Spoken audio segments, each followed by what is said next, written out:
Now, you have to use your imagination here because, of course, I had to scan most of these images because they were done before there were digital cameras or before affordable digital cameras. But today's kids only know digital. They don't really know film. They know it exists, but film is something you go to see in a movie theater. Anybody here have vinyl records? Anybody have 45s? 78s? Cylinders? Yeah. So my father once said, when a friend of mine and I were talking about computers, that all of the words make sense, but none of the sentences do. And I have news for you. Welcome to your future. Because the kids nowadays are going to speak in stuff that you have no idea what they're talking about. Now, when I'm talking about aging gracefully, I'm not talking about me. I'm talking about my digital data. Of course, I'm aging very gracefully. It would be nice if the digital images that I'm trying to show my children in my scrapbook had a limited lifetime. Perhaps they could degrade gracefully. They had limits to accessibility.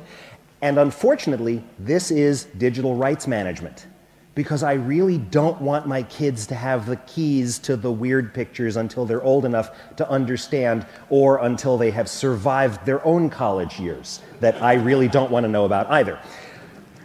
The main message of this talk is that there are things that we want, but there are downsides, and every sword has two edges. Every sword is going to cut two ways. So let's take a look at something. What is privacy technology? And I'm going to put this up in big letters because it's important.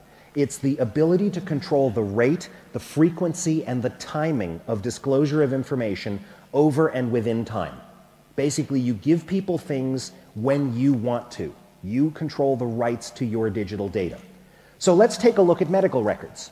Medical records are a wonderful example. I want to be able to say, for example, this doctor can see my records once. This doctor can see my records anytime they want. And most importantly, you want to be able to revoke rights so that at some time in the future, which you had not envisioned, you want to be able to say, I'm no longer this doctor's patient. They no longer can look at my records. That's digital rights management.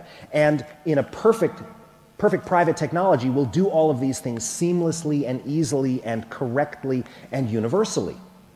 Let's take a look at another example, the RIAA, the Recording Industry Association of America, or whatever that acronym stands for. They want a system that controls the rate, frequency, and timing of disclosure of information over and within time. Unfortunately, these two are very closely related. Protection of privacy, protection of copyright are really the same thing because both privacy and copyright have value. Data has value, and the preservation of data has value. So this is interesting because the two are coupled, and in a perfect society, or a wise society at least, we would work to solve the problem in parallel so that we get what we want and they get what they want. And so I have a picture here of Janus. He is the Greek and Roman god of gates and doorways, of beginnings and endings, because we are at the beginning of a new age. We are at the doorway, the cusp. We are at the end of the physical age. We are at the beginning of the digital age, and everything is going to change. You're watching it change now. You're part of the revolution. It's an amazing time to be working in computers because everything's changing. Interestingly enough, by the way, the gates, the doorways to Janus's temples were locked in peacetime, but they were flung open and barred open in wartime so that Janus could intervene at any time.